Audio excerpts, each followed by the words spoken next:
Cricket media used to be pretty simple. Find your favourite newspaper, head to Cricinfo, and maybe a blog you like. Now just finding the best stories and writing is a huge challenge. You already have a job. You just want to read about cricket.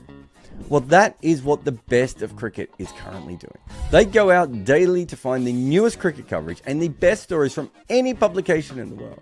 And when they can't discover what they want, they also hire some of the best writers to produce their own great stories. You can get the best of cricket via their website or on WhatsApp. They find cricket's best stories and give them to you every day. Hello, ladies and gentlemen, and welcome to the Overthrows podcast. I'm Behram Kazi, who you can find at DefMango on Twitter, and with me, as always, is Jarrod Kimber, who you can find literally everywhere. Apologies for sounding the way I do. I've been on plenty of meds, antibiotics, Panadol, roids, just to get through the wedding, but I'm back. But you've been married. You're married, correct? Yes, it's done? Officially. First ever Awesome. Good Areas Live after Yeah. getting married. Congratulations, man. Well done. I told Thank you you. it's a full-on endeavor. Yeah, no, we still have one more event to go, the New Year's party. So hopefully I'll be alive next time we meet. Anyway, we've got a few people in the comment section already. There's Rat, Dr. Daywalker, AJ, and Mookie, who is saying get well soon, Behram. So thank you for that. And we're going to start off by talking about the Boxing Day test match at the MCG, of course. That's what this podcast is about. And Australia smashed India by 184 runs. It was a tantalizing test match, ebbs and flows, and India fought back at times, and Australia sometimes also lost the plot, but eventually came good. And what this has done, Jarrod, now, in terms of scenarios, is that India need to win at the SCG in order to keep their hopes alive to qualify for the final. They will require Sri Lanka to defeat Australia by 1-0 or 2-0 in that series then. It's looking a bit bleak, isn't it? It's looking a bit unlikely, I suppose, is the best way of putting it at the moment, isn't it? They've been really behind the eight ball in the last two games. They've kind of occasionally stepped up to be, in decent positions at times, but certainly behind the eight ball throughout both of those games. And if you look at the game before that, Australia won that one as well. So I know the SCG might suit them a little bit more. It's a slightly different kind of surface, all those sorts of things. I don't disagree with any of that. But as you look at it at the moment, you would say that it would surprise me, I think, if India came back and blitzed. But I also don't think there's that much between these teams. Do you know what I mean? There has been plenty of times when I've thought to myself, this team can easily win some of these games, like the Gabba test when Australia fell apart. When the Australian top order here fell apart again. Yeah. Like even when they've been behind India, they've still been within touching distance.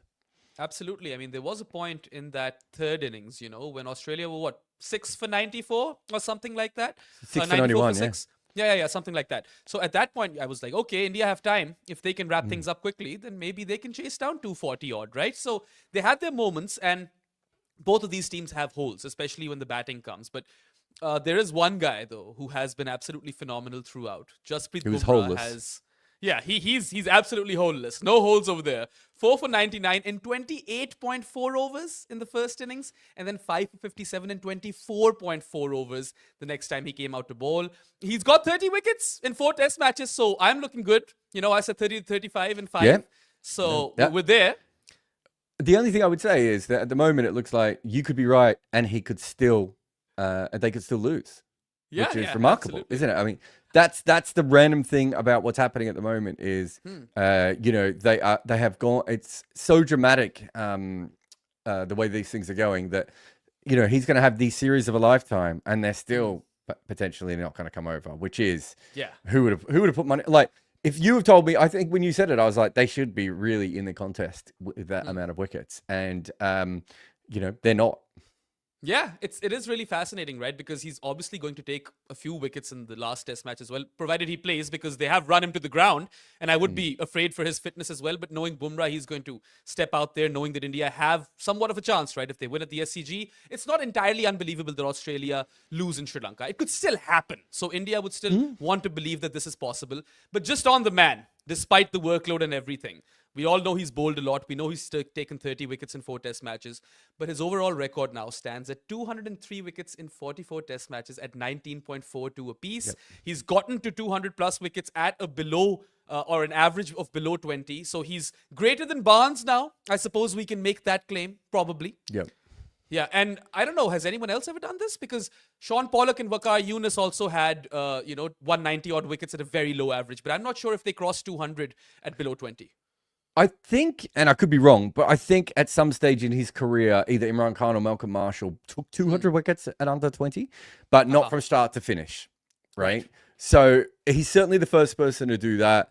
I mean, he's significantly gone past Barnes now. I mean, I haven't looked at, match ratios and everything. There are some other bowlers with better match ratios than Bumrah, of course. I think McGrath is the one that is the standout when you look at that particular metric. But yeah, I think that was the number that we really wanted him to get to as cricket fans, right? Like we just wanted him to get to that number. So we all felt a little more comfortable to be like, okay, now we can legitimately start to talk about him as a future great and not just what we were talking about before, which was an incredible player who we hoped would one day, get to that section. We can now start to really dissect his career. And hopefully for us, he takes another 120 test wickets, which might take another 8 games at this rate. Yeah, absolutely. And so there's more to go through. Like I was looking today, I know it's weird, but Javagal Srinath only ever took 3 wickets. Only ever played 3 games in England, right? And I've watched Javagal Srinath. I think he would have been a fine bowler in England and was probably made for those conditions. But in 3 tests, he probably didn't get much of a chance, right? And so that's one of the things with Bumrah at the moment. It'd just be great for him to just continue to play everywhere. So he just builds that other case. And then also, we are in a bit of a counting stats era, right? Like, Rabada is going to take a lot of wickets. Cummins is going to take a lot of wickets. Hazelwood, Jimmy Anderson and Broad just took a kabillion wickets. Southey just took a lot of wickets. Eventually, we don't want it to be a kind of Shane Bond-like thing, do we? We want it to be beyond Shane Bond, where it's like, no. He played more than enough for us to say he was an absolute great. We don't have to just pull at a couple of threads. I would say we're already there. I mean, he's 31 years of age. He's got 200 plus test wickets at a bowling average of below 20. And plus, there's one thing where you look at the numbers. When you say already there, would you say he's already the best seam bowler of all time? No, I can't say that. That's what I mean. We're not quite there yet. If he had another 4 years of this and he takes another 120, 160 wickets, which is a lot, like that may not happen in 4 years. But if he does that, then it's very hard to not have him in the top, in that Malcolm Marshall, Glenn McGrath, whoever else you want to have at that top of that list, Imran Khan, Richard Hadley type list. He's not, as you said, he's just not quite at that level at the moment. Yeah. And that's where but we've got him to the bit where if he retires tomorrow and he can never bowl another ball in Test cricket, he's still an all-time great seam bowler. Like no one is going to take that away. But I'm greedy now, right? I mean, it's a bit like Steve Smith. I was really annoyed when Steve Smith lost his form because I just wanted Steve Smith to go on and average 65. I wanted to be there. Oh my God. Imran Khan had a 200 wicket streak where he averaged 16.7. I pulled that off the top of my head, by the way. That's crazy. It took Varun about 5 minutes to find it. But yeah, that is what we're talking about here, right? We are talking about that sort of that next level. Just a player witnessing him bowl is almost like a visceral experience. He's so feral at times, but the nicest guy, like even his sledges are nice. Where I remember at one point he was telling Cummins that he's the luckiest batter ever or something along those lines, which is like the kindest sledge you'll ever see. And then some of those deliveries, the one to Constance, right? Like that was insane in the second innings. And the one which got rid of, who was it? Alex Carey. Oh my God. No one can play that ball, man. Like no one. First it went out, then it came back in. Like it was insane. And the only unfortunate thing over here is that he's ended up with 30 wickets in 4 test matches. But he hasn't had enough support, even in this test match. Sure, Jadeja took 3 wickets in the first innings and Siraj took 3 in the third. But then again, it was, a different test match when Bumrah was bowling and when the others were bowling. And I think that's been kind of the main headline for India's bowling in the series. Yeah, I don't think Siraj has been bad as a second option. He's been in rhythm at times. Actually, I think Akash has bowled okay, but Akash not getting any wickets and them not getting any wickets out of the fourth bowler. Yeah. It's just been a death knell, hasn't it? Like there's no coming back from that. I think if you look at Australia, Boland, Cummins, Stark, Hazelwood, whichever, those 3 have all produced wickets all the way, different times in this series. And you've got Bumrah with a little bit of Siraj, and Akash and Harshit just not being able to step up. And then the fourth bowler essentially being a batter most of the time, right? Whether it be Nitesh, whether it be Jadeja, whether it be Washington, whether it be a combination of all three of them, right? Like it just hasn't stepped up. And so we're seeing one of the all-time great bowling spells in the history of, we're seeing, that sort of Mitchell Johnson, Imran in 82 level performance. And it's just not being backed up by the guys at the other end, is it? And I'm not having a go at them either. I think Akash has bowled really well. And I don't think Siraj has been terrible, but they just haven't got the wickets. And then the fourth bowler has been a bit of a black hole.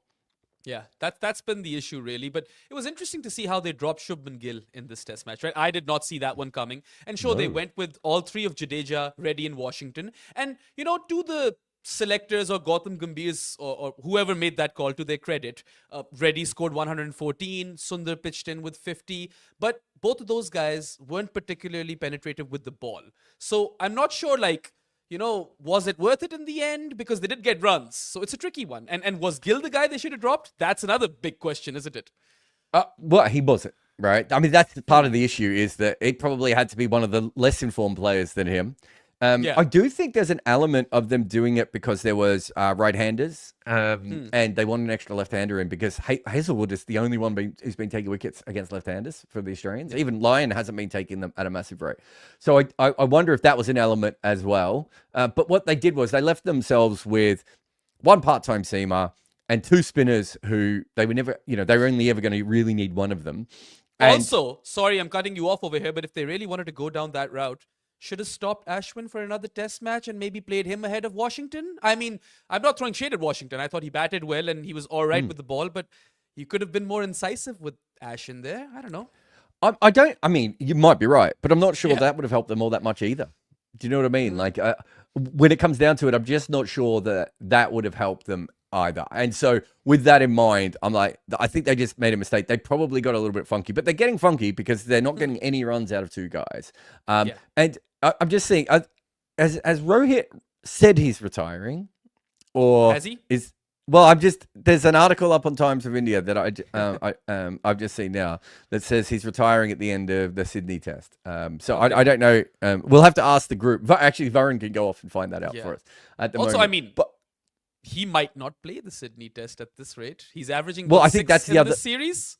That's the other conversation, isn't it? And I've got no problem with a player in bad form calling time, and we've seen that before. But that part of the problem that India have had for a while, but more specifically right at the moment that it's two of them, is that Virat and Rohit have lost form at the same time. And it was Rahane and Virat before, right? And Pujara a little bit as well. Like, they've had four senior batters over a long period of time. So we've got the super chat actually, which is on the same thing. Jags21 has asked, should Rohit, Virat sit out, put the team before self? I mean, I don't think both of those guys would sit out, and then Kunal Rana has asked, should Kohli retire? Look, Rohit is in a terrible run of form. I think far worse than Kohli. So let's establish that first. And secondly, it's just one test match now. I feel like at best you drop one of those guys and maybe play Shubman Gill. But it's a tough one because they've had such illustrious careers and they've been such behemoths of the game. So it's not an easy call. I'm not romantic with this sort of stuff. Like, sometimes you get to choose exactly when you retire. Sometimes you get knocked out, right? So I'm always of a position of you should make the best decision for your team. And the best decision for the team at the moment is for them not to do that, right? Yeah. Not to play those two guys and to move on.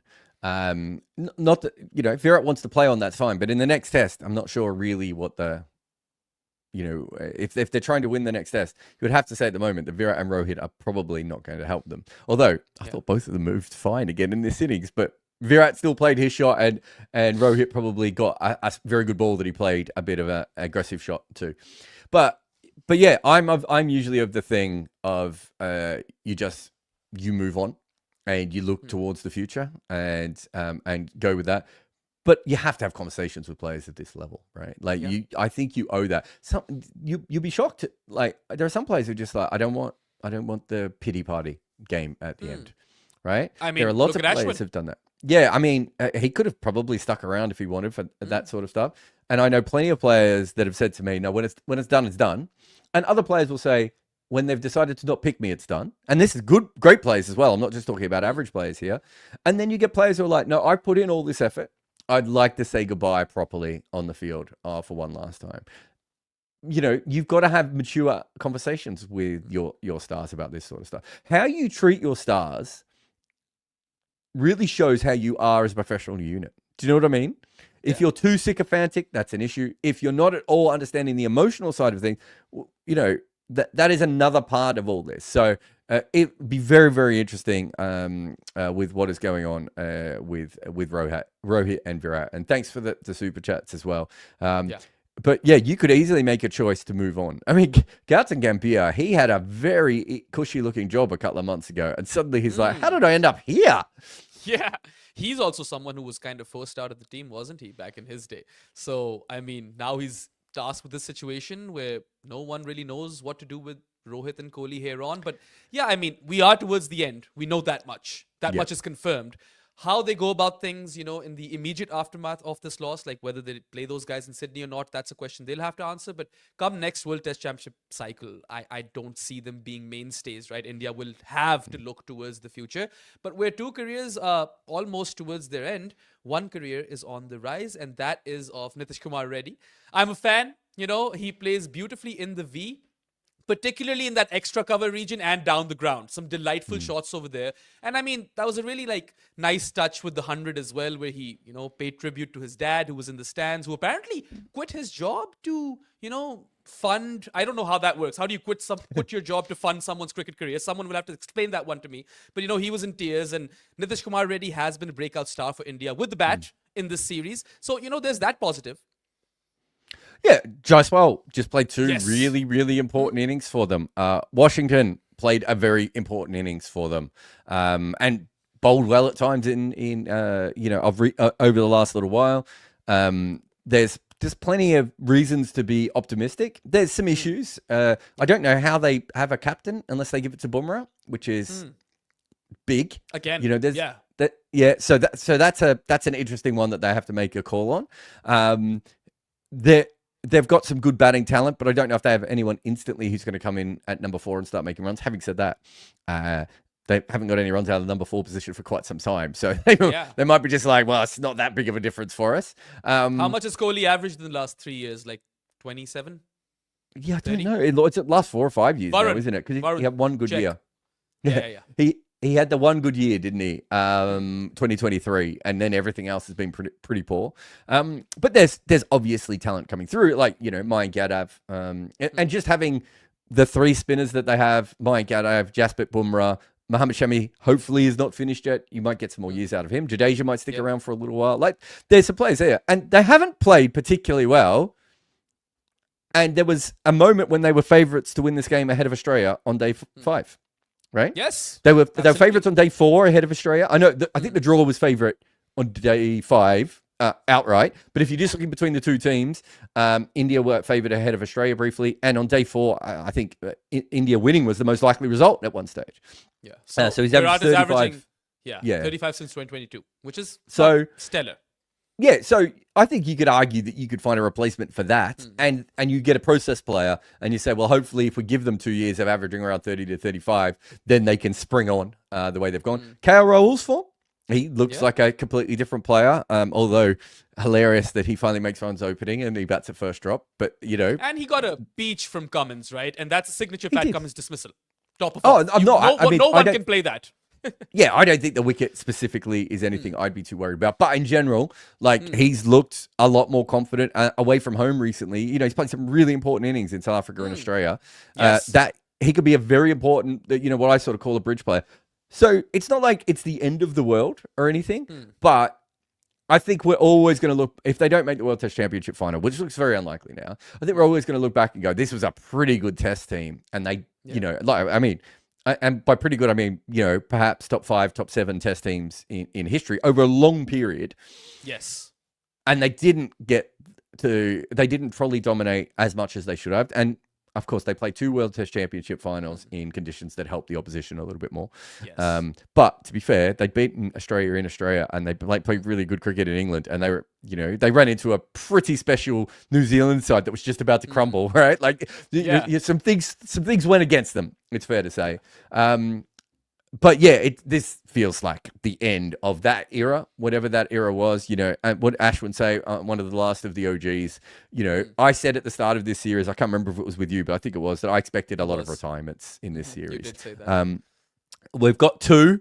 I don't think Usman Khawaja will retire now because I think he'll play on to the World Test Championship final. Yep. We might get 3 if Virat goes, and so... and who knows how much longer Jadeja will want to continue to play Test cricket as well. Wait, like, so I don't is it official? expect him to go. Well, I don't know.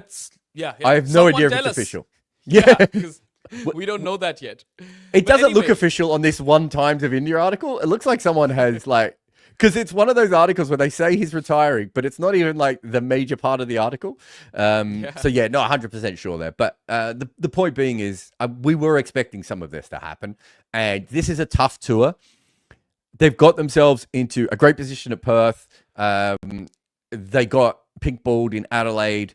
At the Gabba, they got behind in a rain-affected game and then still snuck back. In Melbourne, they got behind and were sneaking back again. Yep. There's some really good fight in this side. But absolutely. Both of these sides are flawed. And the Australia, generally, when both sides are flawed, to the level that we see here, home sides usually find a way. And the other thing I said 2 things in this series. I said that I expected retirements, and the other one I said was I expect at one stage for it to look like India could win this series. Right? I mean, they could have, right? Yeah, there were moments. but they did after Perth. There's no way we could think that they wouldn't. And even at times yesterday and today, that felt like it was a possibility again. So I think they've kind of played up to where they are. That that it's hard for them to put together consistent performances when they don't make any runs. That's fair. Also, Aditya Agarwal is saying that Rohit hasn't officially announced anything regarding his retirement. So, I mean, Times of Someone India... needs to tell the Times of India. Yeah, where literally, this is the title of this article. It says, while Rohit Sharma has decided to retire after the Sydney Test, shouldn't he be saying goodbye right away? That's the title of it on the Times of India right now. Check your sources, Times of India. Anyway, maybe they know something that we don't. I think it looks like, honestly, you read the article, it looks like a sub-editor has put that up as the title, and it isn't backed up by the article at the moment. Either someone is losing their job or getting a very hefty bonus, so we'll find out soon enough. Anyway, just a bit more on India. Of course, you touched briefly on Jaiswal. He's been their best batter in the series and in this test match as well. 82 in the first innings and then 84 in the second. And I mean, his dismissals in both innings were kind of controversial. First, people were losing their marbles that it's Jaiswal's fault. No, it's Kohli's fault. And, I know you had some thoughts on that. And then, I don't know, for me, that second dismissal was out. I think that's a good use of technology when you see the trajectory of the ball change with the graphic. So that's out to me. I don't know. No, I think he definitely hit it. I think the issue is, and I think this is fair, it was a ball where the umpire had given it not out, and then Snicko backed that decision up. And the umpire took the third bit of information that wasn't involved with either of those first 2 and decided to overrule it. I think probably about 60 to 70% of the time, an umpire would give that out. It was such a big deflection, and it couldn't have been anything other than bat or glove, right? So Sunil Gavaskar was upset with technology, but technology clearly showed the deflection, that green line thing that went, right? But that was after the dismissal. That was after, okay. And that's what I was going to say is that was the other thing. And, I've been on this for ages of there's more information that we can show here. You could see the ball deflecting, but sometimes that's a bit of an optical illusion, right?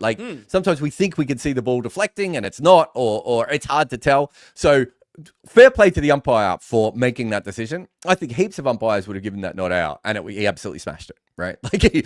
That's the truth. I've got no problem with Indian fans, though, sitting there going, well, wait a minute. If one bit of the technology said this and one bit said, and then the camera said that, where should we go? But probably the right decision was made, I think. All things considered on that. But so I had money on Australia to win. And so when that happened, I was like, well, he smashed that. But I also suddenly thought to myself, do you know what? I reckon, like I almost had to temper my own expectations. I was like, I think I've seen enough cricket over the last couple of years to know that a decent amount of umpires will just give that not out based on Snicko alone. Whether that's right or wrong then you have to make that decision yourself, right? Like you have to do that. I have no issue with this, but again, it shows that there's problems with the actual DRS system, right? Could he have asked for the Hawkeye? Is that even something he can ask for in that situation? Because if that's the case, a lot of times we see that, don't we? We see the ball going straight, it goes past the bat, and then it deviates on Hawkeye. Is that not something we can also use in situations when Snicko isn't clear? You know, if we're not going to pay for hotspot, why not use the technology we're already paying for? Exactly, because hotspot would kill the conversation. But if we don't have that, then I feel like the trajectory is good enough. And there was a major deflection. We all saw it, right? Anyway, it was a good... The Akashdeep one as well, just on the Akashdeep one later. Again, I just thought the third umpire wasn't showing the proper angles to be able to show that. And then, so in both those situations, both of those times, we saw the decision given. And then afterwards, we saw more information. I'm like, well... people are going to slag off the umpires. The umpire doesn't even know what is available to them. And as I've said, if you're not a specialist third umpire, it's really hard. So I just think for me, for a long time, that's been quite awkward, and it continues. Yeah. I think we've been having this conversation for like 2 years now. So it hasn't changed. Nothing has changed. And while Jaiswal had a great game with the bat, he did drop 3 catches. None of them were hard. All of them should have been taken. See, I disagree here. I actually, I think the one at leg gully was very hard. If he was too close, if the idea was for him to get the ball off the middle of the bat, there was no way he was. Yeah, the Khawaja one. He's just, have a look how close he's standing. Because my first thought was when they put him there, I was like, what's he there for? Like, is that inside edge onto the pad, or is it like glove and popping up? Like, it didn't make any sense to me. And I think he was there for that shot. And if that's the case, it either hits the middle of your hands and it goes in, or it doesn't. And then I think the other issue was that at second slip, the fielders got very second and third slip, I should say. The fielders got very, very close again. So, but he dropped 3 catches, right? Yeah, he was having a terrible time of it. 4 to 5 in that inning, so they could have capitalized. And Australia were 94 or 91 for 6. There was also that no ball wicket, but that was late in the game. That was also a drop, but he caught it in his legs. I mean, that was a drop catch by his hands, not by his shins, right? But I mean, I know like there was lots of drama in this test match, but did you feel like everyone kind of lost their shit, like collectively in this one? First, the Kohli Constas thing, right? With the elbow shrug and everything, which everyone kind of called out, and he even copped a fine. Siraj was having his moments like he has been having them throughout the series, and him and Smith had a bit of an altercation. Sunny Gavaskar absolutely lost his marbles on commentary, right? Like, so this is my problem with that. When Rishabh Pant plays those shots and wins you a deciding test match at the Gabba, he's bold and he is playing fearless cricket, and that's his natural game. But when it doesn't work out, he doesn't deserve to go back to his own dressing room. Like, what the fuck is that all about, right? Yeah, it's, I've already been fighting that argument quite a bit. I mean, there's some elements that I thought Rishabh got wrong. Right. And one was that they put a fielder back there specifically for the 2 shots. One was the slog across the line that he gets the top edge for, and the other one is the ramp. Right. And he knew that was there. And the other thing I would say is I think you should attack Scott Boland. I don't think you should attack Scott Boland when he's at the end of his spell and you've batted really well against him. Right. If it's at the start of the spell and you want to disrupt him, I think that's good. At that stage, let's say he hit a boundary off Scott Boland. They're just going to take Scott Boland off. Anyway, he bowled 4 or 5 overs at that point. Do you know what I mean? Like, to me, it's a weird mindset. And you go to his dismissal in the second innings, right? It's a half tracker. It's Rishabh Pant. He's going to hit it hard. Why not hit it on the ground, right? Like, why not just absolutely hit it as hard as you can along the ground? And so, again, I look at that and I think to myself, I get Sunil Gavaskar, but, like, you go back to the Consta stuff, right? Like, there was plenty of risk in that, and everyone was telling us what a bright young thing he was and how great it was and everything, right? And he missed his first 2. Yeah. He could have hit either of them straight up at the end or nicked them through to the keeper or the slips at that point. So this is my big issue with Test cricket is how, and T20 cricket as well, but mostly Test cricket more than the white ball forms is, if it works, we say it's genius and bold, and if it doesn't work, we say it's the worst thing we've ever seen. And it's like, no, it can be a poor decision that works, and it can be a good decision that doesn't work. And sometimes it's just about how you, Test cricket 2024. Exactly. That's basically the name of the game. And I mean, look, Constas played some weird scoops and ramps versus Bumrah and actually took Bumrah apart, right? Even down the ground, right? Through the covers and down the ground. And 2 of Bumrah's 3 most expensive overs in Test cricket came in this game when he was bowling to Constas. So, I mean, this sort of stuff goes both ways, and Rishabh Pant has won games for India doing exactly this. So that's where I have an issue. And why are you, questioning his commitment to the team all of a sudden? I think that's a bit, I don't know, it's uncalled for. And I mean, Rohit also lost his cool in the middle. He was screaming at Jaiswal. I don't know what the hell Travis Head was doing. I mean, my nephew was confused and I didn't know what to tell him. He was talking about, I know, it looked like he was doing a fingering gesture. We're all aware of that. He was talking about putting his finger back on ice. So he took a bunch of wickets in another game. Oh my God, I've forgotten where it was now. Was it Bangladesh or Pakistan? Bangladesh. Did he take a haul, maybe 3 or 4 wickets in one of those series? And he said that afterwards they didn't ask him to bowl that much. And he made a joke at the time about putting his finger back on ice, if I remember correctly. And I only heard half of what he was talking to Ishigua, but I think that he might have mentioned it again in one of his on-field interviews. But yes, that's what I believed he was doing there. But yeah, it was a hell of a weird gesture, right? Yeah, I mean, no one understood it. And some people really got pissed. They're like, kids watch this sport and this and that. And I mean, I was like, yeah, maybe he could have gestured something different to say that his finger's on ice or something. So yeah, 4 for it goal. Varun is confirmed. 4 for a goal, yeah, with Sri Lanka, wasn't it? Yeah. Prince Batra has a very weird comment over here, which I just want to bring up. He says, Behram Sam's first innings was a fluke. In Ashes, he'll have a flop show for sure. Kid thinks he has 20,000 runs in cricket. Do you watch modern day cricket, Prince? Because, this is where we're at. People will try unorthodox stuff. And, no one can play Jasprit Bumrah with a straight bat as is. You've seen people fail. You've seen Sam Constas fail in the second innings. He worked it out. He tried something and it came off. And there's no way to confirm or kind of say that this will work again, but he scored 60 off 65 on Test match debut as an 18-year-old versus the best bowler of his generation. Okay? That's the headline over here. So you can't just be shitting on the kid over here saying that, it was a fluke. It wasn't a fluke, and I'll tell you why it wasn't a fluke. Like, as in, I mean, he might not have been able to replicate that again, but no one else has been able to do that at Bumrah anyway, right? Exactly. But why it wasn't a fluke is because he had clear plans to each different kind of bowler. So against Siraj, he wasn't scooping. Against Siraj, he was coming down the wicket. He had thought specifically about a clear plan. And so I've got a bit of an issue with people saying things like it's a fluke. It's a lot more than that. And if you're just doing that, you don't understand what he was doing. And specifically, he got away with it, and he certainly confused India. I mean, I'm not disagreeing with anything from that point of view, but it's very different than than someone who comes out and just slogs wildly. There was thought process behind this, and he executed it. We had a super chat about the. Oh yeah, we did. From Vikas. Vikas Niranjan asks, who makes the decision whether hotspot, ultra edge, or snickle gets used in a match? Cricket Australia, BCCI, the MCG, or the broadcaster? I would like to think the broadcaster. No. So originally it was a broadcaster, and that caused all sorts of problems because we had test matches being played with very varying levels of equipment.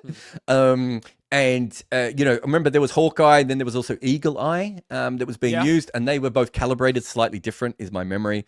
You had Snicko in some places, you had Ultra Edge in other places, you had Hotspot in other places. So again, you had 3 different systems, and then not all the broadcasters would pay for all that stuff. And so the ICC came in and they made a decision of what would be used. And I think there's an industry standard. I'm not an expert on exactly how it's done at the moment, but Vikas, I do remember that being a thing that came in. The reason we don't use Ultra Edge or Hotspot is because they are really, really expensive. They are far more expensive than the others for what they give you. And the other thing with Hotspot, and which one's Ultra Edge? Is Ultra Edge the sound one as well? No, it's so long ago, I can't even remember. I can't remember, no. Yeah. We've had Snicko for a while now. Yeah, so Hotspot, the issue with Hotspot is that you could put tape on your bat, and there were some players would put like Vaseline on the edge of their bats and all sorts of things. And there was a thought that the ball wouldn't always make a hot mark. And so realistically, the best system is a combination between the noise and the Hotspot. Right. And then, as I said before, also then using the deviation of the Hawkeye and saying, well, that ball has clearly deviated, and then using better angles and everything else. But unfortunately, we're still a little bit in a bit of a dark age. And a lot of this is because the ICC doesn't actually make money. It doesn't make money off Test cricket, right? And so they have to keep it quite cheap for everyone else to be able to afford this package and the way that it goes. And it's not easy. Was it the Women's World Cup in 2017? They didn't have third umpires for runouts, right? So let alone DRS. And we've seen that with the World Cup qualifiers, right? When West Indies got that LBW against Scotland to qualify for the 2019 World Cup. When, I think you'll find a few Scottish fans are like, we would have liked DRS for that particular one. Yeah, anyway, Constance obviously performed, and Prince Batra isn't enjoying that comment one bit, so you can go sulk on your own, buddy. Other people also performed. Australia's top 4 was a major point of contention, right? We were talking about how it was extremely shaky. But on Boxing Day, they turned up, right? Not just Sam, but also Usman Khawaja finally got a 50, 57 for him. Manas scored 72 and 70 in this test. And speaking of hotspot, I would love to just have it for Manas's innings so I can see all the nut shots and all the body blows that he cops. There's a lot of nut shots. Yeah. I don't think I've ever seen any other batter. Maybe Joe Root comes close, who's copped that many nut shots, right? In this series alone, there could be a montage. And then Steve Smith, of course, scored 140, back-to-back tons for him. And he's looking like the Steve Smith of old as well. So... Yeah, that was a surprise, wasn't it? I know it was like a batting-friendly surface at the start of this test match, but who would have thought that the top 4 would score that many runs? I mean, this is where the comment, I've forgotten the other guy's name, the angry guy, but this is where, and a lot of people don't understand what impact Constance had. Because people were going on about the strike rate and going, oh, everyone's just saying because he's got a good strike rate. I'm like, no, it's not about the strike rate. What he did was he knocked India's plan off. Yes. And it allowed Usman Khawaja to bat properly. Usman Khawaja didn't even have to face Bumrah for ages. And by the time he did, Bumrah wasn't quite on because of what had happened. And then Manas came in with India reeling, right? Which meant that Smith came in with India reeling, which meant that Smith could just play like he does in first innings and pick up another 100. It all follows on. I think there was a bit in the deck in that first session. I mean, Constance missed like 4 balls in an over at one stage. Like, Khawaja looked fine at his end, but there was certainly something more going on when Bumrah was bowling. And they managed to mitigate that and get themselves into a really good position in this game. And realistically, outside of Nathan Lyon and Scott Bowler, no one else really played the new ball that well in this match. Like, it was tough conditions when that new ball was going around. Very different to the kind of tough conditions we saw at maybe the Gabba, which was more a traditional new ball wicket. But like, people were just not enjoying that at all out there. And so, well done to them to be able to get themselves to that section. Is Steve Smith officially back? Is that a safe statement to make? So we did I know you've been busy with weddings and parties and steroids and all these different things.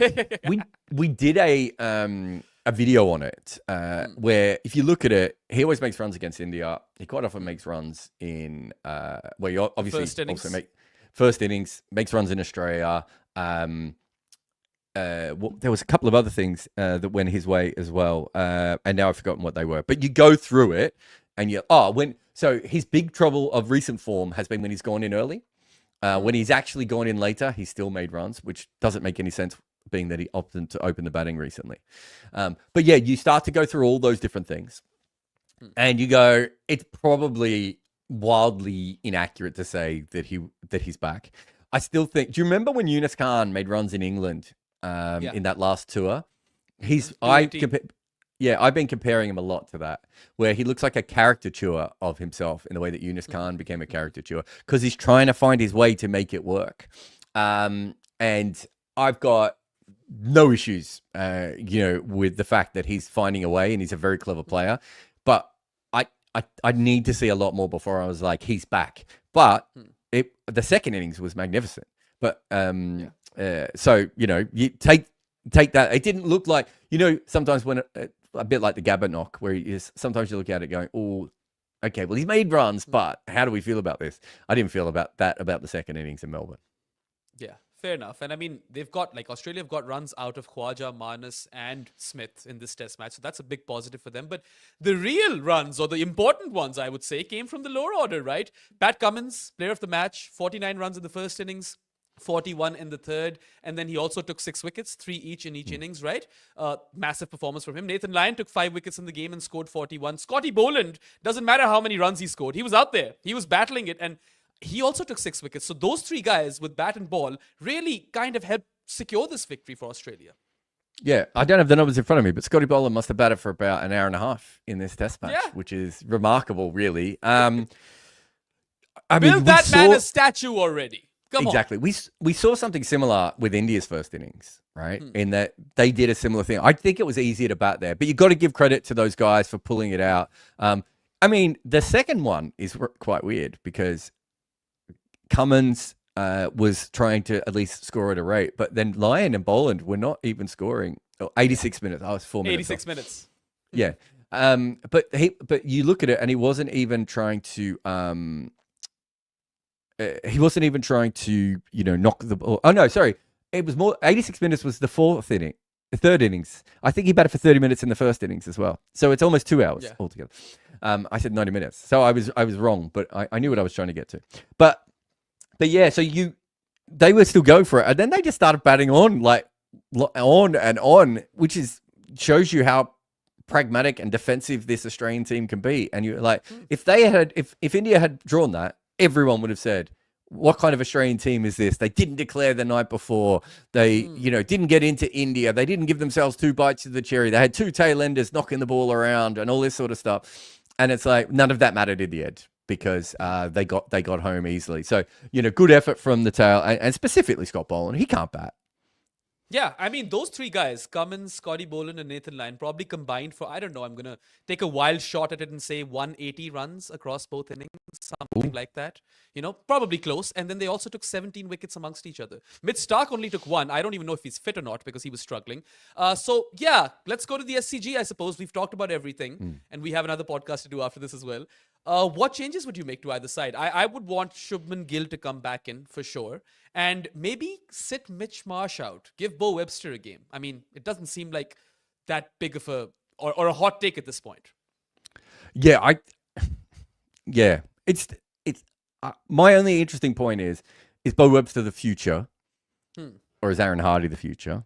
And so when the series was on the line, Bo Webster made more sense. He was in great form and doing very well. I think Aaron Hardy is probably a player with a higher ceiling going ahead. And I really like Bo Webster as a player. I've got no issue with Bo Webster coming in. But they're 2-1 up, so that it just depends on how they look at it, right? Who replaces... Jai Richardson was there, so if Mitchell Starc can't play, I assume Jai Richardson comes in. Yeah. The man who, it felt like about 2 weeks ago, he dislocated his shoulder high-fiving someone and is now about to play a test match. So Australia have options in a couple of different directions there. India. I mean, you could do almost anything with India, right? You could... They still have to win this match. So does that mean that dropping Rohit and Virat is the best option? Or because you still have to win this match, do you play your senior bowlers? Jasper Bumrah looks like he's been in the red zone for about a test and a half. Yep. You have to win this test match and you could still retain the trophy, right? So you have to play him, but are you like, do we really have to play him? So I think there's some really interesting questions there. It's not just retaining the trophy. If they do win and Sri Lanka defeat Australia, it's the double. It's the double one, yeah. So they would want to believe that it's still, possible. So it's a really tricky one for India. And I mean, like you said, they could really try anything over here, but I feel like they're going to back both those senior players. It's one last hurrah. They'll play. Just one last final thing on the test. I just want to say too that we had a look at it for the scoreboard. It was remarkable how it went for India in that the control percentage sort of suggested that they had a bit of an unlucky day.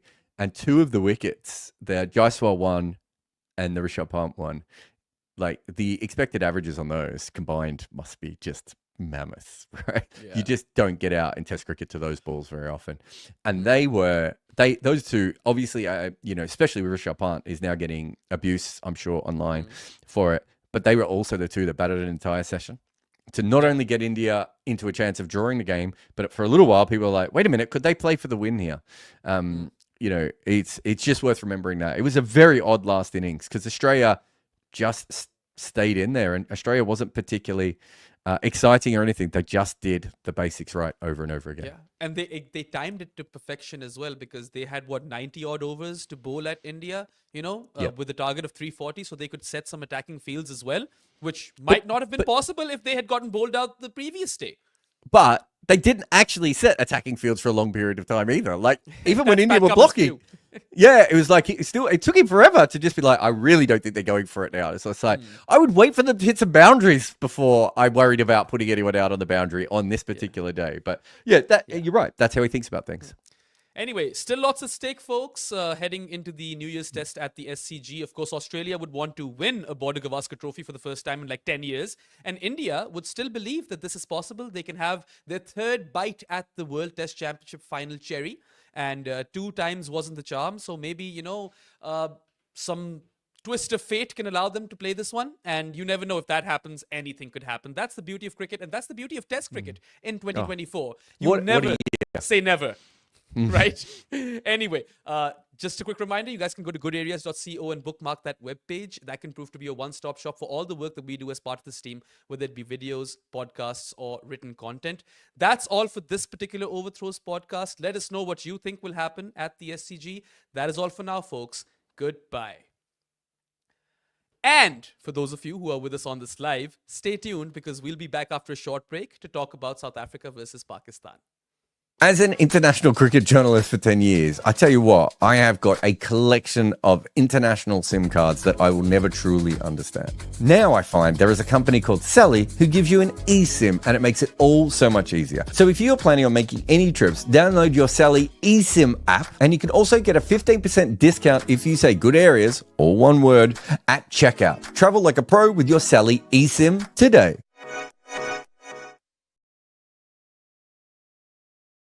Hello and welcome, ladies and gentlemen, to the Overthrows podcast. I'm Behram Kazi, who you can find at DefMango on Twitter. And with me, as always, is Jarrod Kimber, who you can find absolutely everywhere. And the premise of this particular Overthrows podcast is South Africa's win at the Centurion, right? A thriller at the Centurion, which they, won versus Pakistan by 2 wickets. It was one of those contests which ebbed and flowed like crazy, and either team could have really won it. But South Africa have ultimately, or did go on to seal their berth in the World Test Championship final in dramatic fashion. And the celebrations were crazy. And I mean, it's amazing, right, to see them do this with this team, which is quite inexperienced. And then they also basically just kind of gave a walk away to New Zealand at the start of this World Test Championship final. And yet they've made it to the final with ease. They're the first team to make it, in fact.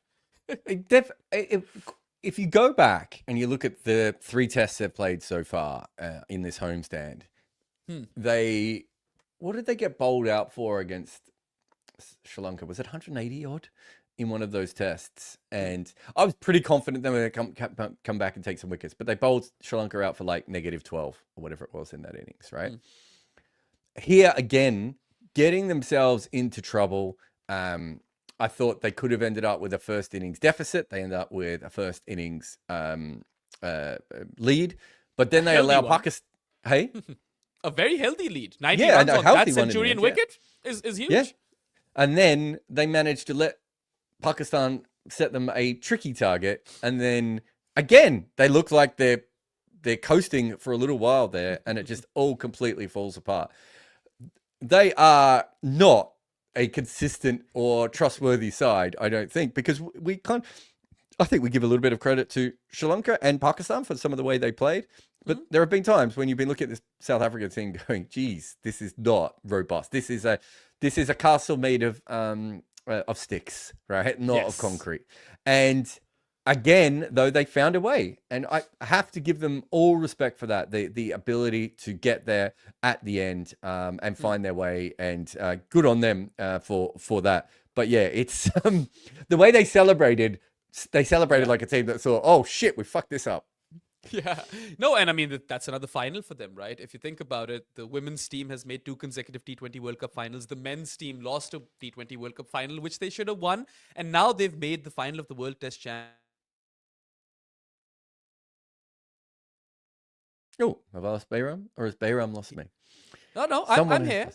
Oh, good. Sorry. You just paused for a second. So, KG Rabada is that sort of guy who really has been vocal about how much he values Test cricket. So, I can understand those emotions. And that partnership at the end between Janssen and Rabada, where South Africa needed 50 runs with 2 wickets in hand, and Mohammad Abbas was on a tear, right? The guy who hadn't played Test cricket in 3+ years. It was Is he good at Test cricket? Well, let's park that, because I've never mentioned this before. But You've never written about it countless times. But yeah, I mean, just those emotions really, they hit hard. Even as someone, who wouldn't have minded Pakistan winning this test match. I really, really was happy for South Africa. And I've got a bone to pick with some of the people who were, pissing about on Twitter saying that, oh, the World Test Championship format sucks and South Africa didn't even play England and Australia and only defeated India at home once and they get to play a final. Why are we realizing this in the third edition?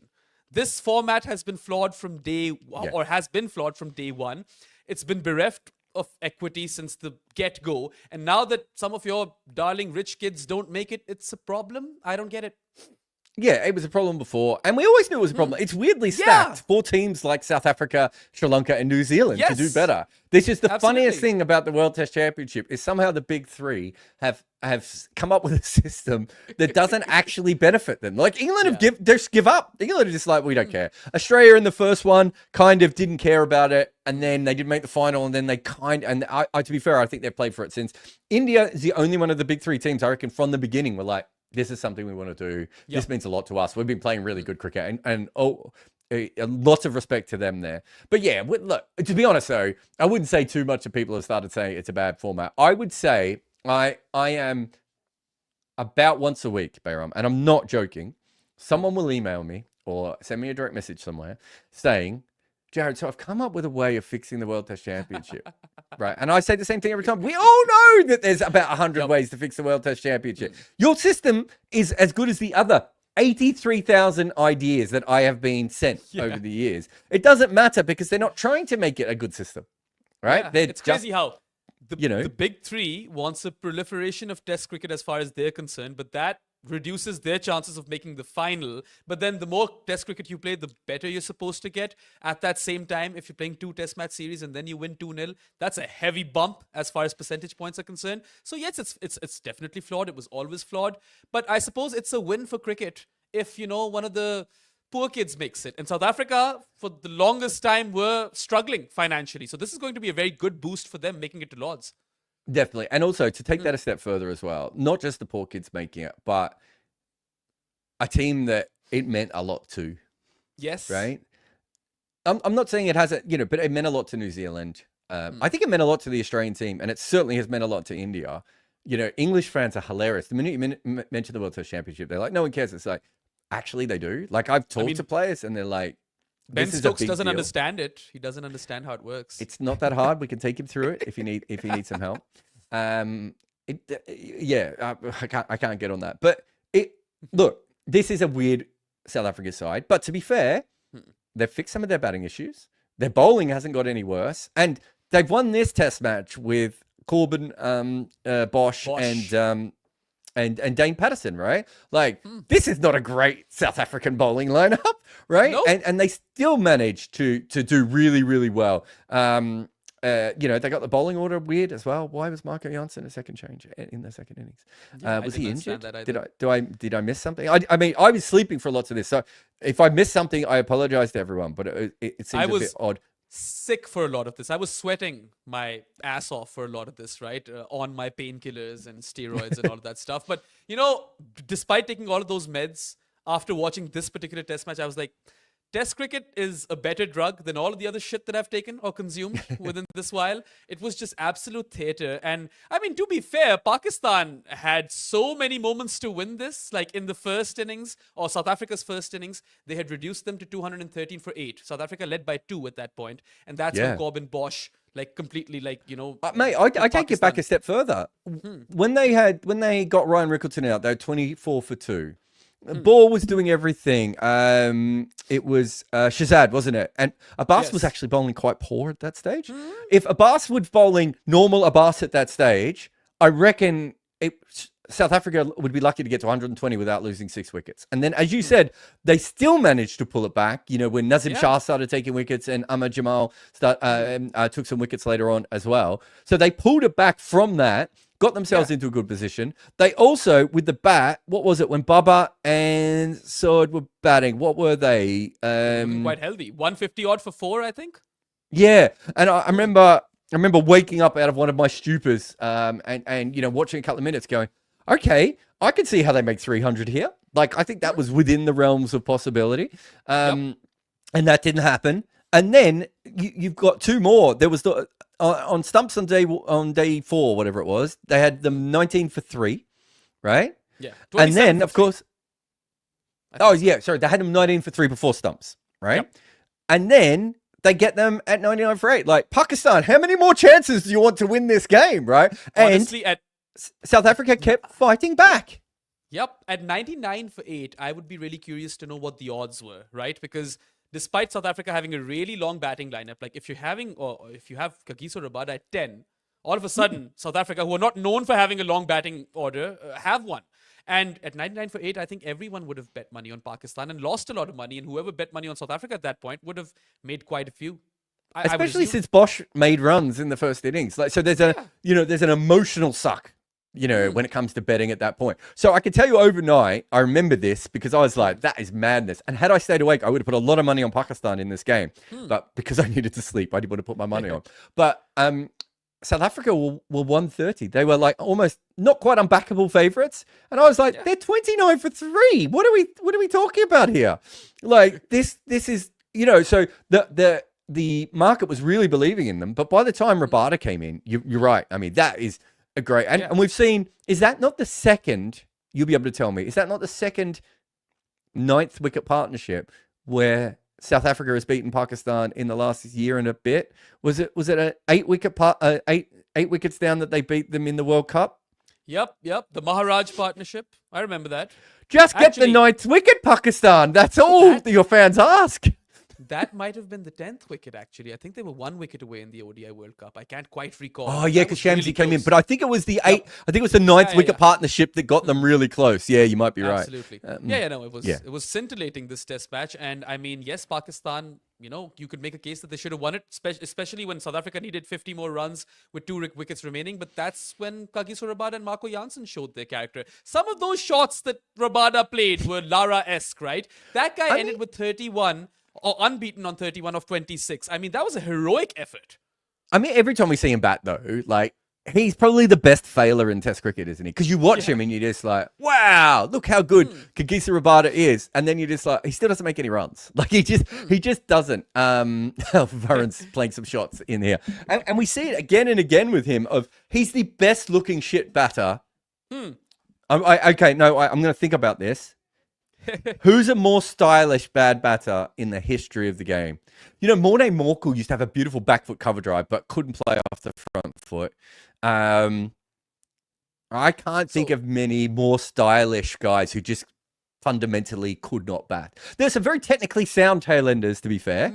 But I would go out on a limb to say he's one of the most stylish non-scorers of runs we've ever seen. But he can pick up boundaries back to back in a row. He does strike the ball really, really well at times. It's just that he does it so infrequently that it's like he makes Tim Southey look like an all-rounder, right? Like the amount of infrequent knocks that Rabada plays. But he's kind of also perfect for a situation like that because I've seen him go in positions like that before and he has no fear, right? He just plays through the line and he picks up the ball quite well. He just usually nicks off. Yeah, and I mean, we all knew, or even in the preview, we discussed how Centurion was going to be one of those surfaces where an all-seam attack makes sense, right? And that's what both teams did. But South Africa were batting till 9. And when I say batting till 9, I mean Corbin Bosch at 9, right? Yeah. I think that the 150-odd runs that they scored, 8 wickets down in both innings, was the difference in the end. I think that's where South Africa won it. And it's so funny because South Africa are the team we always talk about having like specialists. And they went the opposite route and won an important test match. Yeah, and they've been trying Wiam Mulder recently as well, haven't they? They've been thinking about specialists a lot of recent times. Thinking about all-rounders a lot of recent times. Corbin Bosch, am I right in saying he made runs in one of the T20s or ODIs as well? So up until the second innings, South Africa's second innings in this test match, Pakistan hadn't dismissed Corbin Bosch. In 2 games. In the last ODI, he was unbeaten on 40 or 44. And in the first innings of this test match, he was unbeaten on 81, where he had taken the lead to 90. So trust Pakistan to make a hero out of a debutant. It's a very staple thing. I remember, I didn't see much of his 81 because I think, I can't remember who had gone out. He He got dropped once. It was a really tough one-handed chance by Salman Ali Agha, so I'm not going to berate him for that. But that right there could have been a game-changing moment.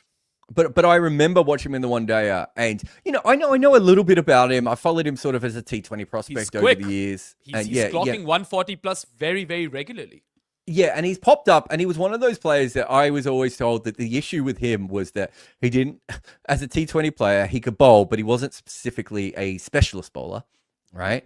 And that he's never really hit, despite the fact that he's a pretty big South African. What's the Tony Gregg line? A broad-shouldered man. He's a pretty big dude. He's actually never really hit the ball off the square in limited overs cricket all that much, and clearly, I think now he's kind of unlocked that. It always reminds me of Chris Jordan. For years, Chris Jordan would come out and look like a behemoth and then just steal twos. And I'd be like, eventually one day he's just going to work out how to hit fours and sixes this year. He's too strong physically not to work that out. And so he's been a prospect for a while. But I watched him in that innings against Pakistan, and I thought to myself, "Oh, he's a much smarter cricketer than I understood." And you look at his first class record; he averages over 40 of first class cricket, right? Like he might not be a great T20 prospect because he can't just hit fours and sixes all the time, but he's a very smart cricketer, and how he develops is really interesting. This is probably he's probably a better bat than he is a bowler, right? But in this game, he managed to do both of those things for them. Yeah. And to be the fourth bowler in a four-man bowling attack when Dane Patterson is the other bowler, and both of them, they combined for like 12 wickets in this game, right? I mean, think about it. First innings, I don't know if you caught the start of this test match because you might be sleeping, but I did. It was before my wedding, so I watched day one like in At your wedding, you had it on your phone? Yes. No, I had it in my hotel room, and then I didn't watch the last session. But Pakistan miraculously survived the first hour, and they were like 33 for no loss. And I was like, okay, Janssen and Rabada were the guys who were supposed to get them out. And to myself, I thought, okay, this is where they kind of botch it, right? They're going to get out to Bosch and Patterson, and Patterson ends up taking 5 for 61. To his credit, though, he's fresh off a 7 for versus Sri Lanka. And Corbin Bosch, as the fourth bowler, takes 4 for 63. So Pakistan end up with 211, despite South Africa dropping like 4 to 5 catches as well. They really kind of messed things up over there. No, you're right. I actually had a bet on South Africa because Rabada was moving the ball everywhere. And Varun also said, like, this is unplayable. And I was watching it and following it before I went to bed. And so I put a bet on South Africa, and then they didn't take any wickets. Yeah. And so Patterson came on, and I was like, oh, I can't invest in Patterson and Bosch. Like, I just, not having... I love that Varun still remembers the exact amount of seam that Rabada got there. But yeah, and then they just absolutely went through them. But based on that, when Pakistan got the ball, I put money on Pakistan. And they, when they took their early wickets and got South Africa in all sorts of trouble. So I ended up, evening out and doing okay. But yeah, I do remember that. Like, it's in a really good debut. And also... credit to Dane Patterson. I still don't think he needed to single out a blogger, podcaster type person. Like, that person, there aren't that many people who cover South African cricket, certainly with that level of passion. I'm not having a go, like, if it's okay for you to be upset, but like, you pick your targets. If it's Firdaus or Telford in Crickbuzz or Crickinfo, or if it's Neil Manthorpe, I'm like, I think that's fair, right? They they're at a level at which if you want to do that, I still wouldn't do it, but that's just me. But fair play to Patterson. 2 tests in a row now. He's been really, really handy to this side, and we didn't like this attack. Do you remember coming in? We were a little bit worried about this because. We wanted the extra sort of frontline bowler in the lineup if someone like Bosch was going to play or if Wian was going to play. They got it done. But they got it done. I think playing Bosch over Wian was the smarter choice because Wian is like bowling in the mid 120s, whereas Bosch was consistently high up in the 140s, right? He was like the second quickest bowler in this game. So look, it was the right choice because he made 80 and then he took a 5-for, right? Oh, 4. I think was it 4? Didn't he take 5-for? No, Patterson took 5 and then Bosch took 4. Oh, he took 4. Yeah, sorry, he took 5 in the game, Bosch, didn't he? Yes, he took 5 in the game. I think looking at the way Abbas bowled and some of the other guys, I think Wian Mulder, this might have been a pitch he would have been, could he have anyway. Whether he would have made the runs, of course, I do not know. Yeah. But also, I could see that happening. Quick question. Did Corbin Bosch's father also play Test cricket for South Africa? Was there something like that at play? I Because think his father is a professional. His father played one test match. oh, there you go.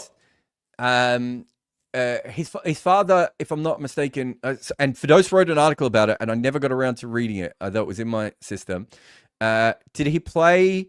I'm just trying to bring it up now. He played 2 ODIs, and did he play their first or second test match back? Was the West Indies one was the first one back? Or was it India the first one back? I always forget that. But it was obviously India. Yeah, it was a big deal for them to play India and the West Indies, obviously, because they hadn't played them before. They went out of their way. That was the test match where I don't know if you've. This is probably a stupid cricket episode, but South Africa were well on top going into the last day. And they needed 201, and I think Kepler Wessels and Peter Kirsten were scoring, and Merrick Pringle went out and ordered champagne, and it was delivered to the ground, and the West Indians found out about it. Do you want to know who the West Indians were who found out about it? Curtly Ambrose and Courtney Walsh were 2 of the West Indians who found out about it. Did they end up popping that bottle of champagne? So 72 overs were bowled. Ambrose bowled 24 of them. Walsh bowled 22. They basically bowled unchanged for ages in that game, and they took all 10 wickets between them. And the champagne was popped by the West Indians. So that's the only test that Corbin Bosch's dad played? So that was, oh my God, I've now, Tertius Bosch, who I would have thought was fairly, I wonder how old he would be. I would have thought he was pretty young when he played. And really never, I don't think he was ever that close to the side again.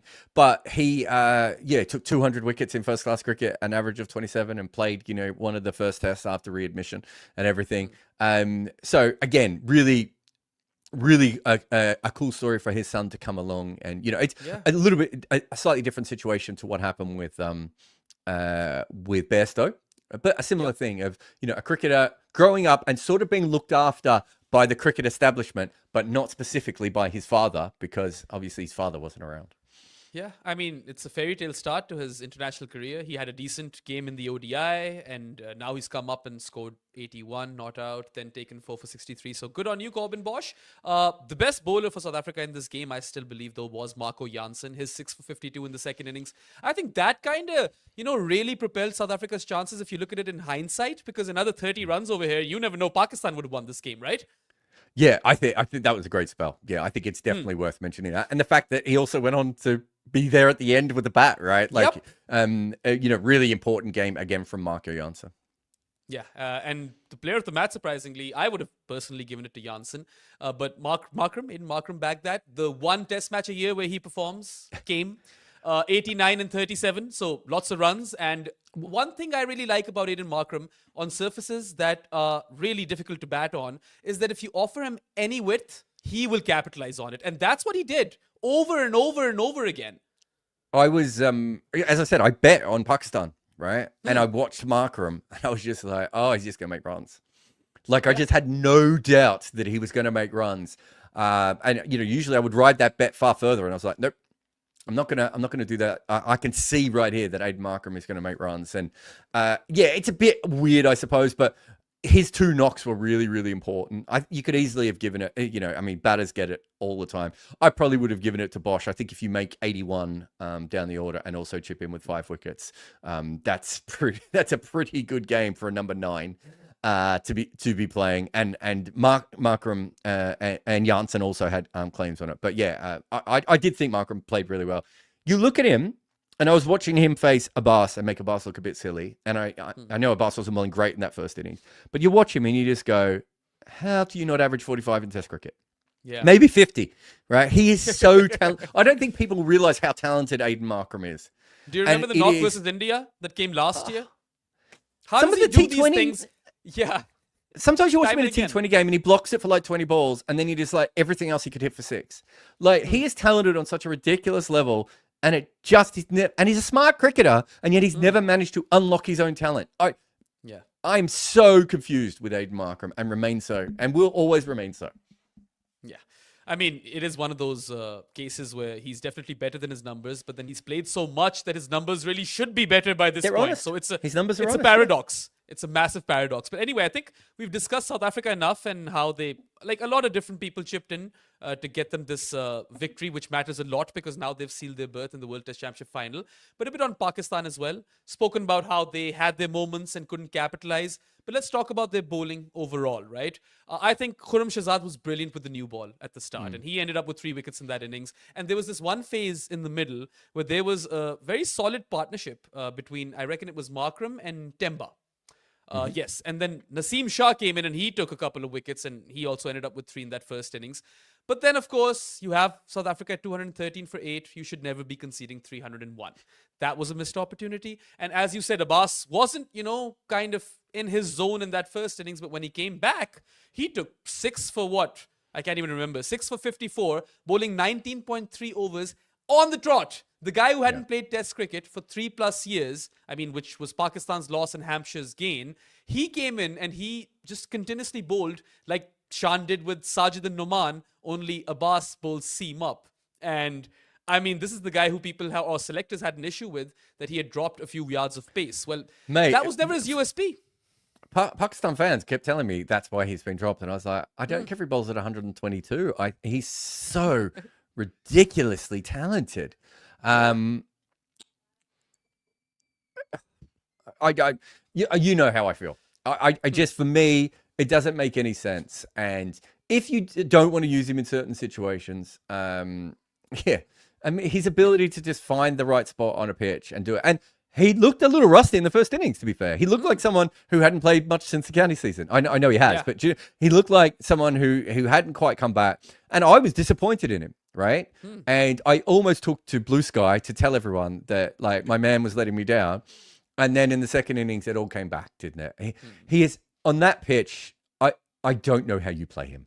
I honestly don't. He's kind of more like Asif, but he's a little bit like a combination of Asif and Philander in some ways. Yeah, I would say so. He's in such control of what he does. He is an absolute master of wrist position, and there are very few bowlers like him around, and you don't let go a talent like that. And Pakistan, as they often do, have mismanaged talent, and looking for a 19-year-old who can bowl 2,000 kilometers per hour sometimes means that you don't pick a 28-year-old who's had a couple of bad Test matches. And it's the same. Pakistan has the same issue over and over again. We've done this podcast a million times before, and we will do it a million times in the future. Sometimes it is just quite simply, you pick the guy who has a magic wrist because he has a magic wrist. If he has a couple of bad games, you can always say, we're going to bring you back, but we're going to bring you back specifically for these pitches or these conditions. They played a test in Bangladesh not that long ago. Sorry, against Bangladesh in Pakistan not that long ago, where it was a good pitch for seam bowling. Yep. Where was our man? Yeah. What are you holding him back for? You literally said, we're going to make this a good pitch for seam bowling, and he wasn't even in the squad, was he? Yeah, that's the $1 million question, right? Why he was ignored for so long, and now he's 35, so he clearly doesn't have much left in the tank. But just on his metronomic nature and the fact that he can seam the ball in either direction, so which is his USP, right? Pace was never his USP. It was the fact that he can move the ball in both directions and he can land it with pinpoint accuracy. Varun put a stat up over here, so Varun, if you could bring that real quick. Before the Test match, Varun had informed us that the 6 to 8 meter length at Centurion is the best length to bowl at. Pace seamers were averaging like 10.5 in the last 3 years or something like that, or last 5 years, I can't quite recall. And 86% of Abbas's deliveries were delivered in that 6 to 8 meter good length. And when he wasn't challenging or targeting the stumps, he was challenging the outside edge. Whereas other Pakistan bowlers, I felt, didn't bowl straight enough. Either they were sometimes too short, or sometimes they bowled with too much width and let South Africa's batters kind of extend their arms. Abbas was giving them nothing. He didn't give them an inch, right? And that's why this was such a tantalizing spell to watch. It was absolute, theater, cinema. It was blockbuster, box office. I can't come up with more words. But it's just one of those reality check moments for Pakistan that you can be such or a much better Test team than you are if only you know how to utilize your resources. They are like the anti-New Zealand, Jarrod. That's what I keep calling them. If New Zealand knows exactly how to utilize their resources, Pakistan are on the polar opposite spectrum of that, or end of that spectrum. Yes, I think that's a very good way of putting it. You can't keep letting players of this level of talent disappear for 2 and 3 and 4 years again and again, and hope that you're going to find another 14-year-old, with a mustache who can come in and do it, right? Like, this is not the 80s and 90s. You're not going up against amateur cricket anymore. You are going up against... They didn't have a stock bowler. Like, Muhammad Ali was their choice for the stock bowler option, right? So bring in Abbas, who has some test bowling experience. And I don't mind him getting dropped when he was struggling a little bit. That we're not saying he should just play regardless. What we're saying is you keep him in the system, you keep him around, and then you use him when it's advantageous. And if he finds great form again, then you say to yourself, okay, let's keep him around for a little bit longer at the moment. It's unprofessional, but it's great to see him back. He doesn't look to me like, I don't know how old he actually is. He looks to me like he is 35, though. He doesn't look like a Pakistani 35, right? And so him and Scott Boland they're bowling machines, right? They look like they can bowl quite a bit into their late 30s if they have to, because they're not straining themselves and everything else.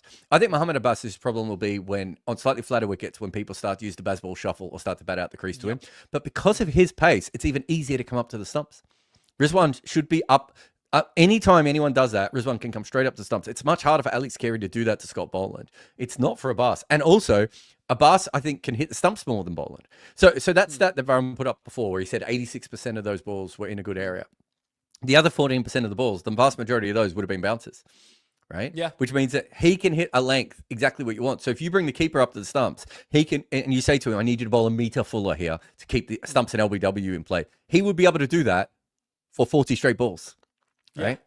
And that's the thing that I've noticed about him in county cricket is just his ability to continually bowl in the right spot over and over again for really long spells. And so that's an incredible skill. There aren't that many bowlers in the world who bowl really long spells anymore. Like, Jimmy Anderson and Neil Wagner were two bowlers like that. We don't see that many bowlers now who bowl those 10 over spells. And he could easily bowl a session, right? And bowl within himself and be fine. Boland can't even do that. Boland's probably too big, to do that without eventually getting tired or injuring himself. Mohammad Abbas could do that. You have him at one end, you had Sajid at the other end, and you don't even need two more bowlers in the game. Just get them two to bowl out your 90 overs a day. Yeah, absolutely. But anyway, we've spoken enough about Pakistan's bowling, of course, and they had their moments. As far as the batting was concerned, I felt that, look, there are two ways to look at it. You could say that they were a bit too reckless at times, but then on this surface, you want to look for runs as well, because if you keep waiting for the bad ball, it's not going to come and you're just going to get dismissed, defending. Yeah. So it's a catch-22 situation. But some shots were disappointing. Shan's dismissals, Babar's dismissals in particular, even though one of those deliveries really rose. Varun showed us a graphic of how the Janssen dismissal, there it is, Babar's wicket. Janssen bowled the ball at identical areas, but the wicket-taking ball bounced 30% more than the previous one. So, I mean, there are multiple ways to look at these things. I think there were some positives as well. Kamran Ghulam's streaky 54 or 52 was a positive. He got under the skins of some South African players as well, which was hilarious to watch. I don't know if you caught some of that. But he told Verena to fuck off, and Verena didn't understand, and then he told him to fuck off again. And then Saud Shakil, I think, was Pakistan's batter of the game, an authoritative 84 in the third innings. Got dismissed by a short one in the first innings, and then played the short ball really well, after that, which I think both of those guys performing is a big surprise for us at good areas, because we didn't expect either of Kamran Ghulam or Saud Shakil to do well in these conditions. They're both dodgy versus pace, and they were expected to fail, and they came up and scored runs, and Saud in particular looked in complete control in that third innings, was it? Yes. And 84 on that surface, I mean, that's worth gold dust. No, definitely. And almost won them the game, right? That innings in the end. Absolutely. No, you're right. We didn't expect it. Is he Pakistan's best batter now in Test cricket? I think that's a fair claim. That's an interesting one. The thing I would say is that the way they played, I know it was a bit reckless and a bit mad at times, right? But they played like a team who was willing to fail and fall on their face. Yeah. In a way that Sri Lanka didn't. Sri Lanka played like victims of how are we going to do this? And I think Sri Lanka's a better team.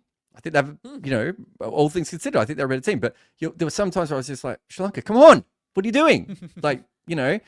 Swing your balls around a little bit. Kamran Ghulam swung him around. Like he was willing to look like an idiot in the same way that Sam Constas was, right?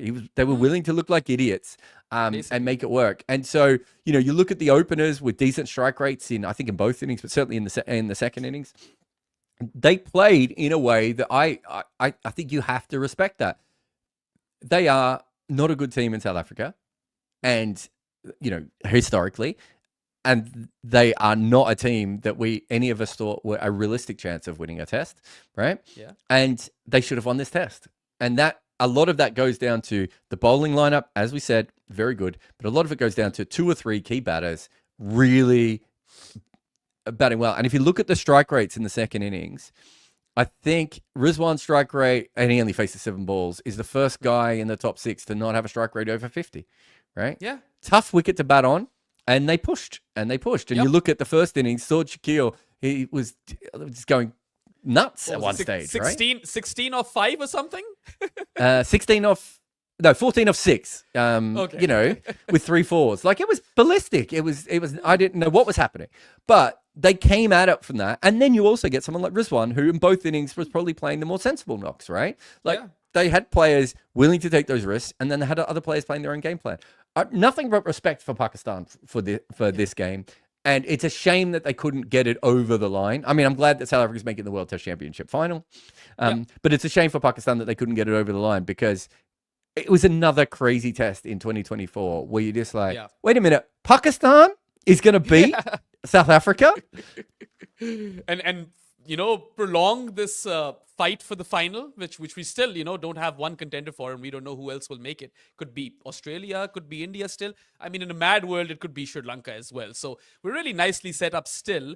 But I feel like, Pakistan chancing their arm was the right ploy. Because if you wait for too long, you're going to get dismissed anyway. And we've seen Pakistan do that in the past. So I know a lot of people are bashing them for the way they got out. But I actually like their approach. And I think that was the way to go in Centurion. And Saud Shakil versus the short ball was a main highlight for me. I thought, because that's something I didn't know which was possible. Him and Kamran Ghulam scoring runs was massive for me. Yeah. I mean, in the end, they got enough runs to put themselves in a position to win the game. So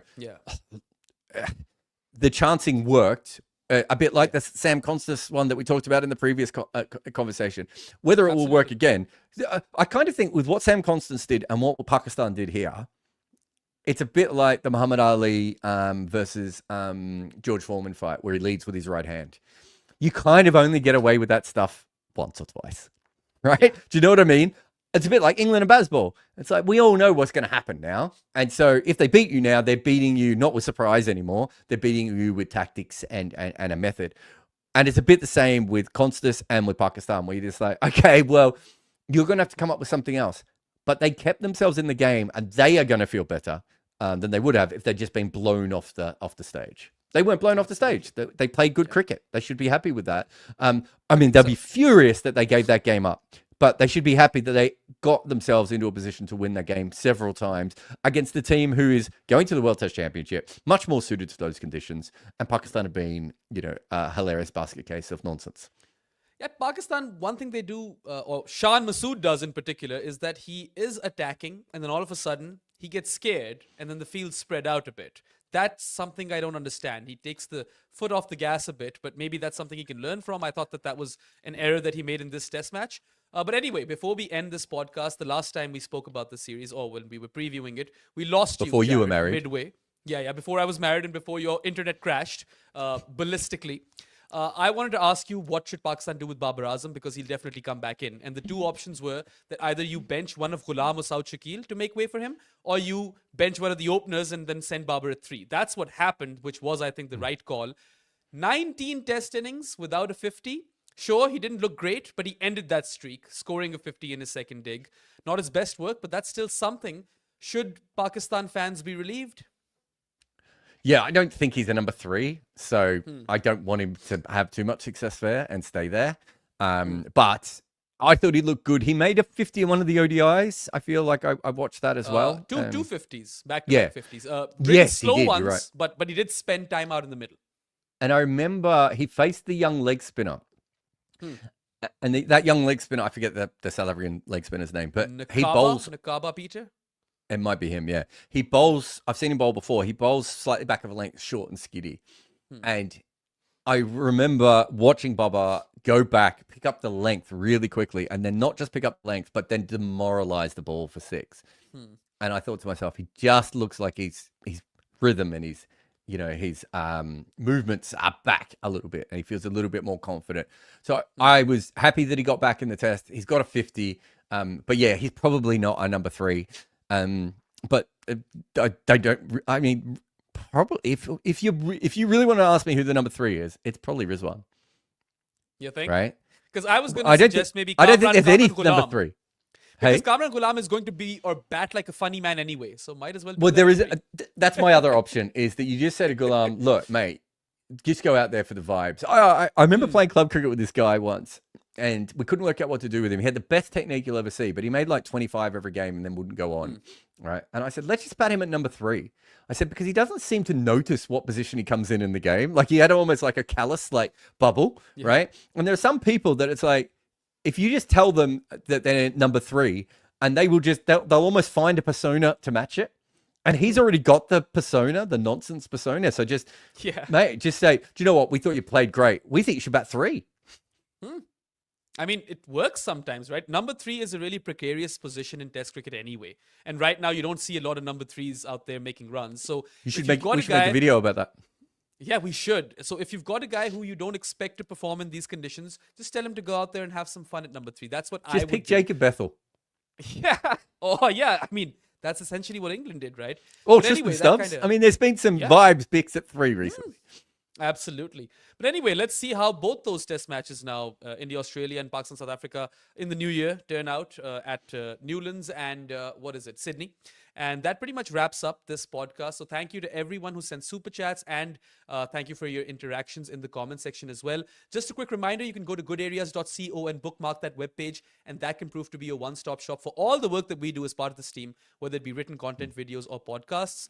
We'll be back soon enough with more videos, right? I don't know when we're going live again, but you'll see some foot marks and some quick picks and all this, that sort of stuff. Behram's not getting married is what he's saying, so we'll be doing more stuff. I'm done with the marriage. Oh, not the marriage, the wedding. Hey, that was quick. I've just begun with the marriage.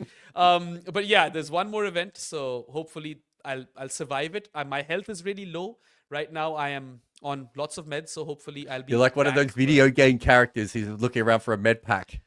Yes, basically. That's exactly who I am. And like an hour before or 5 hours before my reception, I had like a I was running a very high fever. And that's when I was like, it's time to pop the roids. Hopefully we won't have to do that again. But anyway, thank you to everyone for tuning in, and we'll see you guys soon enough. That's all for now, folks. Have a good one and goodbye. Cricket media used to be pretty simple. Find your favorite newspaper, head to Cricinfo, and maybe a blog you'd like. Now just finding the best stories and writing is a huge challenge. You already have a job. You just want to read about cricket. Well, that is what the best of cricket is currently doing. They go out daily to find the newest cricket coverage and the best stories from any publication in the world. And when they can't discover what they want, they also hire some of the best writers to produce their own great stories. You can get the best of cricket via their website or on WhatsApp. They find cricket's best stories and give them to you every day.